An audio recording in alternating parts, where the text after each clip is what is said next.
Hey, hey, bonjour, bonjour. Alors, l'article du jour, je viens de mettre en place mon application random aléatoire et c'est le numéro 126. Alors, je ne sais pas du tout de quoi je vais parler parce que en fait, j'écris des noms d'articles euh, quand j'ai l'inspiration et je les note, je les numérote et puis après, maintenant, quand on fait une vidéo, je pense que c'est une bonne idée de faire aller l'application aléatoire. Donc c'est une surprise, c'est vraiment de l'improvisation. Et ainsi, il n'y a pas, voilà, c'est vraiment du spontané, il n'y a pas trop de fausses préparations avant. Voilà, 126, c'est la philosophie de vie à l'ère préhistorique. Alors, nous allons parler donc de philosophie de vie. Euh, En fait, ça peut être une bonne idée d'avoir une philosophie de vie qui se trouve justement, euh, qui ressemble à l'ère préhistorique. C'est-à-dire que de nos jours, on a une vie stressante, etc. Je ne dis pas du tout qu'à l'ère préhistorique, c'était pas stressant, justement, c'était complètement différent et le danger était tout au présent. Mais le but n'est pas d'avoir un danger, le but n'est pas de vivre avec un lion dans son appartement, le but n'est pas de vivre avec, voilà, en train de vivre avec une peau de fourrure à sa taille et chasser les animaux de la rue. Non, non, non, non. Le but est vraiment de vivre une vie complètement différente. En fait, le titre est peut-être mal donné, mais quand j'ai écrit ce titre, vraiment, cette philosophie de vie préhistorique, c'est vraiment une philosophie en fait, qui montre vraiment le gap, la différence entre une vie traditionnelle que l'on a comme tous les jours et une vie complètement différente, une vie opposée. Une vie opposée à la majorité de personnes qui vivent leur vie de nos jours. Voilà, vous savez, boulot, dodo, travail, West, vous savez, la course des rats, c'est-à-dire avoir le meilleur diplôme le plus vite possible, les meilleures études, le meilleur diplôme, le meilleur boulot, le meilleur travail, la meilleure femme, le meilleur mari, etc. Jusqu'à être retraité et bam, c'est fini, c'est over. Non, justement, nous, on veut une vie qui soit vraiment, vous vivez la vie dont vous vivez tous les jours. Voilà, vous savez, les préhistoriques, c'est justement pour ça que mon titre s'appelle Homme également. Les hommes préhistoriques ne travaillaient pas. Si, ils travaillaient d'une certaine manière, mais je veux dire, ils n'étaient pas employés, ils n'avaient pas un salaire. Ils travaillaient parce qu'évidemment, ils devaient survivre, et donc ils devaient passer à la chasse, ils devaient, voilà, mais c'était leur travail. Et vous allez essayer de reconstruire exactement ça. Vous n'êtes plus vivre pour l'argent, vous allez vivre pour vivre. C'est-à-dire, la nourriture, c'est important. Peut-être qu'avoir une ferme hobby pour vivre en autosuffisance, et bien, en même temps, vous allez faire du boulot physique, et vous allez nuancer ça aussi avec du boulot euh, psychique, donc du boulot intellectuel, comme par exemple vendre des formations, vivre aussi de vos connaissances, etc. Comme ça, vous allez avoir de l'argent également pour partir en vacances ou pour investir dans d'autres choses.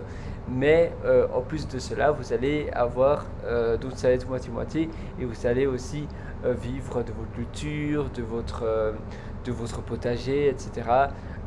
Je suis végétarien, donc personnellement je ne mange pas de viande, mais si vous voulez manger de la viande, vous pouvez avoir des poules, du poulet, et bon, évidemment, il faut aimer tuer un poulet, et voilà, mais après vous avez l'habitude, voilà, si vous voulez vraiment vivre dans cet état d'esprit-là.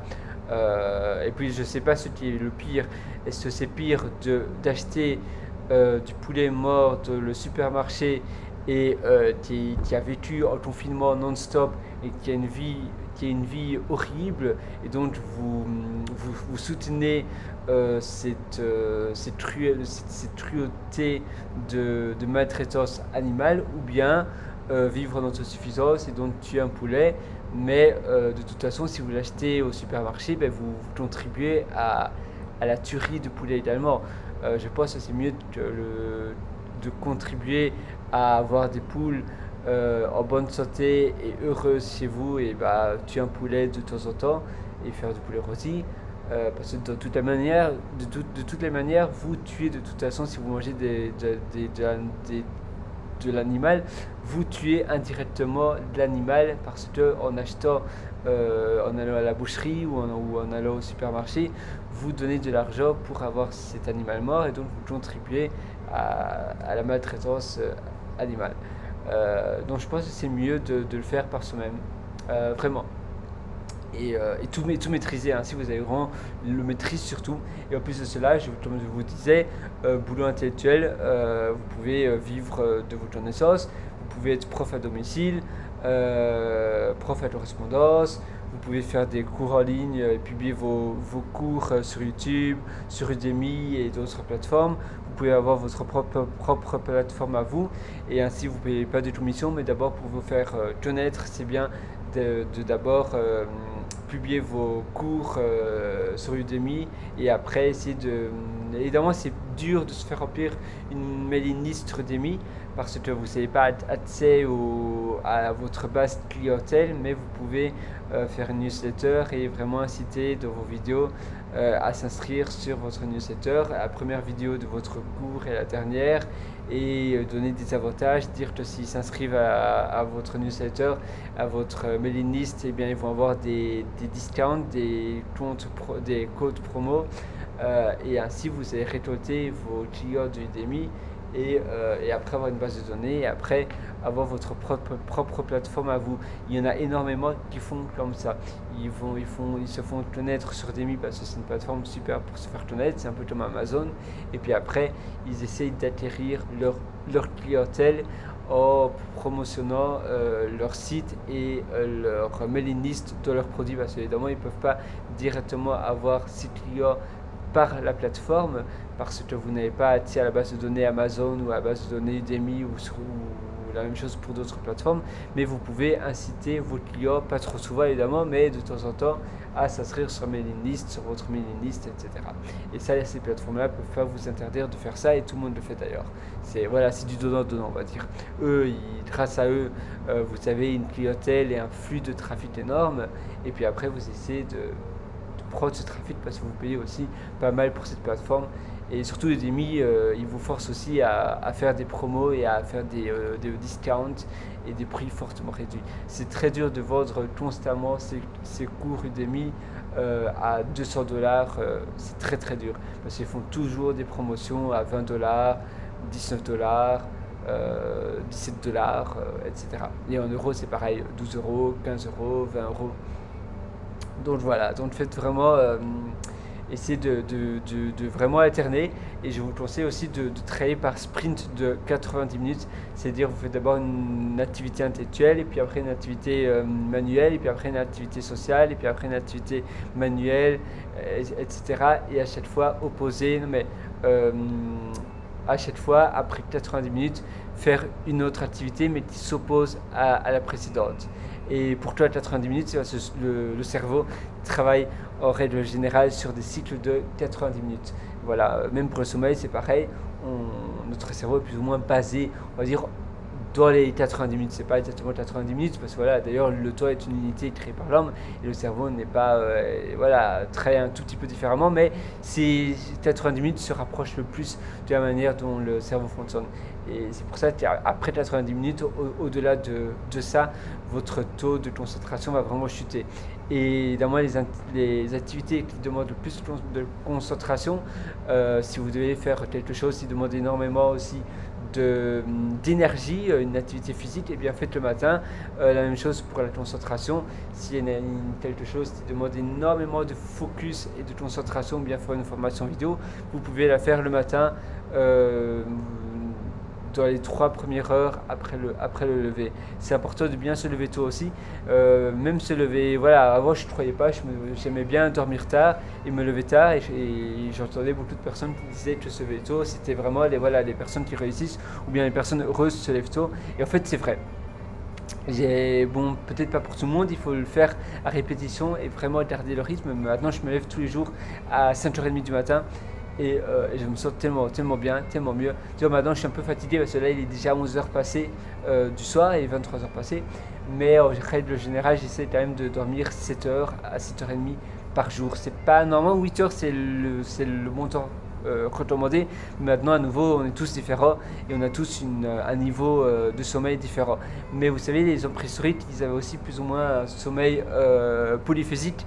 Donc c'est important aussi si vous vivez vraiment en autonomie comme ça, en self-autonomie, et vous vendez vos connaissances à distance grâce au web. D'ailleurs, c'est le boulot de nous, mais vous devez vraiment travailler dans des sociétés, c'est fini. Vraiment, on le voit de plus en plus, c'est vraiment over. Vous devez vraiment travailler de chez vous et d'ici 5 ans, tout le monde travaillera depuis chez eux. Mais vraiment, il y a des pays qui seront un peu plus en retard comparé à d'autres, mais c'est normal parce que maintenant, de nos jours, on travaille tous sur des PC. Donc pour toi, de travailler dans une société, ça n'a plus aucun sens. C'est un peu comme le nombre d'heures qu'on travaille, ça n'a plus aucun sens. Maintenant, on vend nos connaissances et on ne vend plus le nombre d'heures.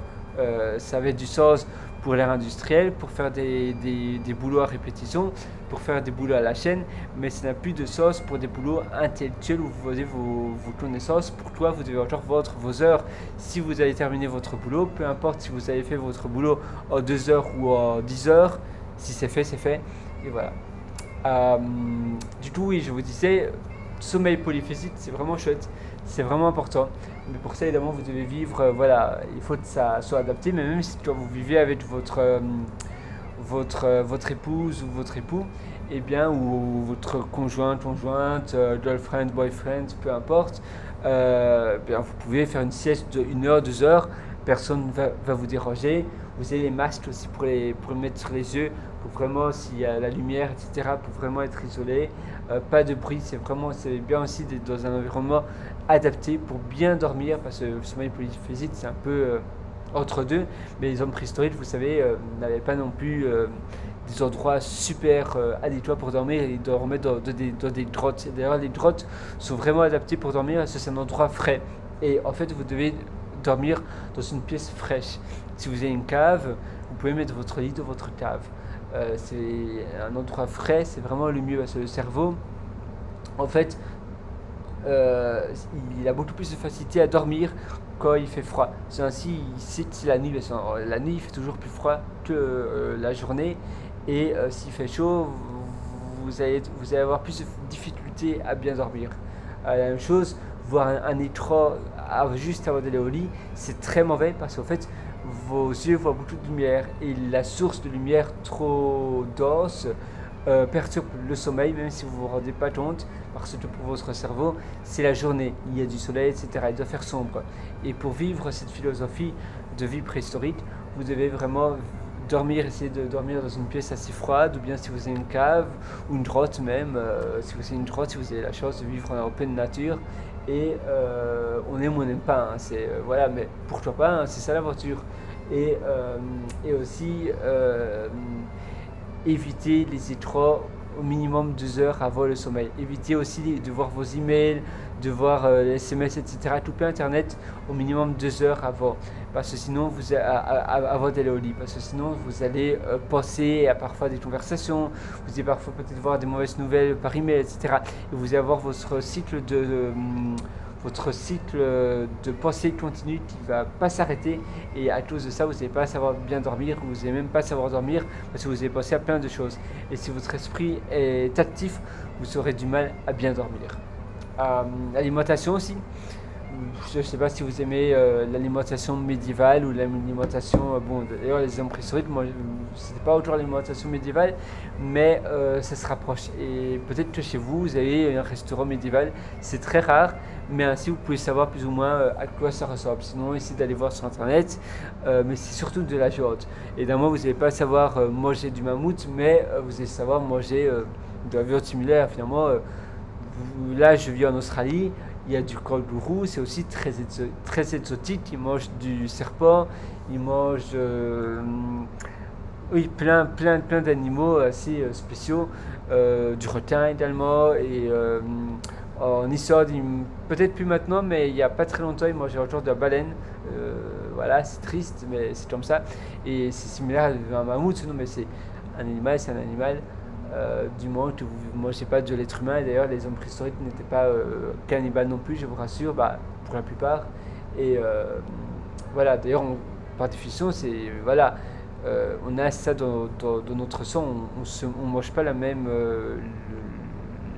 espèce. C'est-à-dire les animaux non plus, ils vont pas s'auto-manger. Un oiseau, normalement, va pas manger le même oiseau, etc. Et d'ailleurs, un oiseau va pas manger un autre oiseau, même si c'est pas la même espèce d'oiseau. Et c'est pareil pour les chiens, c'est pareil pour les chats, c'est pareil pour tous les animaux. Ils mangent d'autres espèces. Et nous aussi, on est exactement pareil. C'est aussi un esprit de survie, un esprit de communautaire qu'on a dans le sang. Mais oui, sinon la vie préhistorique, c'est important aussi peut-être d'éviter aussi pas trop de GSM, pas trop de téléphone, pas trop de... Oui, n'ayez pas trop votre portable avec vous, etc.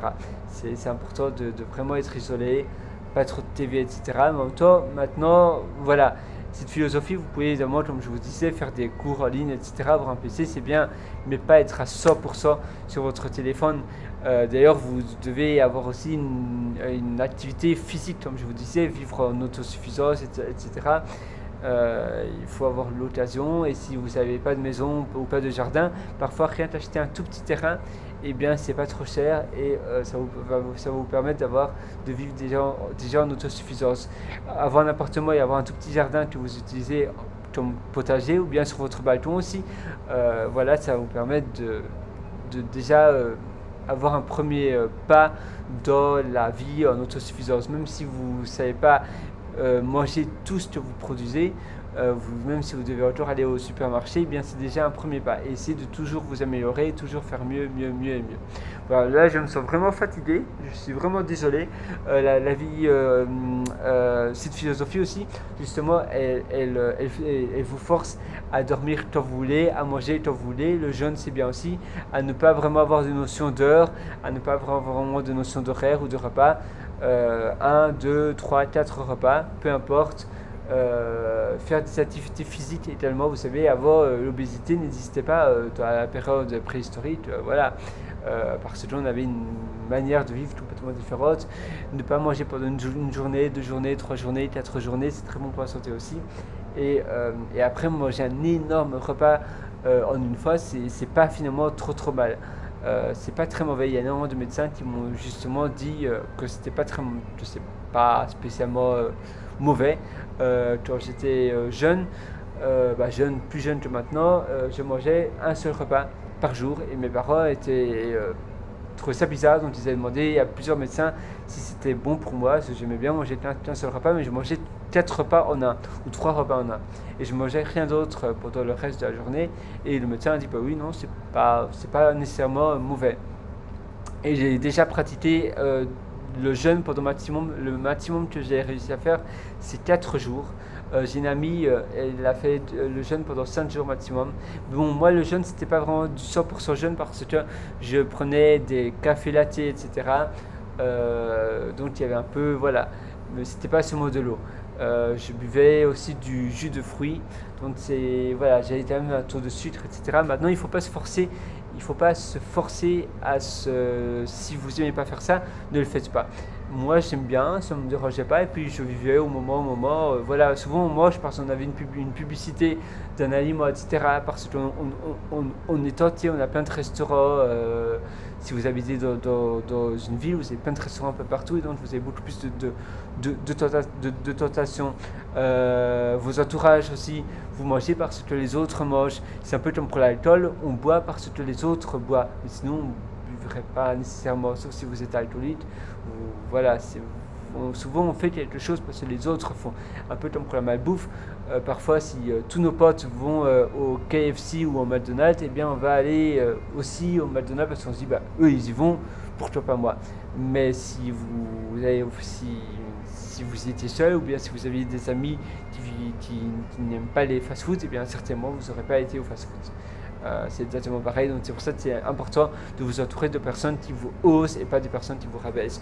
Vous savez, je ne sais plus qui dit ça, mais on est la moyenne des 3 personnes que l'on côtoie le plus. Et c'est tellement vrai, c'est vraiment ça. Sur ce, voilà, je me sens vraiment fatigué là, donc je vais aller au lit, parce que comme je vous disais dans cette philosophie, vous dormez quand vous avez envie, vous vous levez quand vous avez envie, essayez d'avoir le moins de notions d'heure possible, et essayer de vivre une vie heureuse. C'est vraiment ça le but. Et cette philosophie, c'est aussi vraiment de vivre une vie comme bon vous semble. Allez, sur ce, excellente philosophie. Je vais essayer de peut-être faire une autre vidéo, peut-être bientôt, qui complétera cette vidéo aussi. Et sinon, il y a l'article de blog, donc celui-ci, c'est le numéro 126 où la vidéo sera postée, mais il y aura rien d'autre, ça sera rien que la vidéo. Mais si vous voulez avoir un complément texte, un complément à lire, allez sur mon blog, sur mon site, Pierre Writer, pierrewriter.com, et l'article c'est hashtag 77. 77, vous tapez dans le moteur de recherche 77, c'est comment la philosophie de vie Ito peut vous transformer. Je ne sais pas si vous voyez. Et ça, c'est l'article. Oula, décidément, mon PC, il n'est pas très très bon pour décrypter ce que mon téléphone veut montrer. Mais bon, peu importe. Voilà, sur ce, je vous souhaite une super philosophie, mais vraiment, vivez votre vie. Ne vous laissez pas influencer, on n'a qu'une seule vie. Et sinon, voilà, vous allez vivre pour quelqu'un d'autre. Et vous savez, vous n'avez pas de vie éternelle. Nul ne vit de manière éternelle. Mais par contre, malheureusement, souvent la manière dont on organise sa vie et la manière dont on gère son temps, on pense qu'on est éternel. On ne gère pas assez bien son temps. Et pourtant, le temps est la seule ressource qui n'est plus récupérable. Une fois vous perdez du temps, vous perdez de la vie. Mais vraiment, l'argent, vous pouvez le récupérer. L'argent, le seul truc bien de l'argent, c'est qu'il vous rend libre. Vous pouvez faire ce que vous voulez. L'argent vous donne vraiment la liberté et la sérénité de vivre une vie chouette. Mais sinon, le but de la vie, c'est vraiment vivre une vie heureuse. Le but de la vie, c'est être épanoui, être heureux, être bien dans sa peau. Et cette philosophie va vraiment vous permettre d'être vraiment vous, être bien, avoir aussi des habillements dont vous aimez. Si vous avez envie de vous habiller avec une peau de mammouth, vous pouvez, une peau de chèvre, une peau de voilà, peu importe. Mais chez vous, hein, surtout, si vous avez envie d'être naturiste, peu importe. Si vous avez une maison ou un appartement ou un jardin qui est bien isolé où on ne vous voit pas, oui, c'est chouette de vivre aussi une vie naturisme. Mes parents faisaient du naturisme et donc j'en faisais quand j'étais petit. Et c'est pas mal aussi. Et ça fait aussi partie de cette philosophie-là. Chez vous, vous pouvez vous trimballer à poil, pourquoi pas, nu.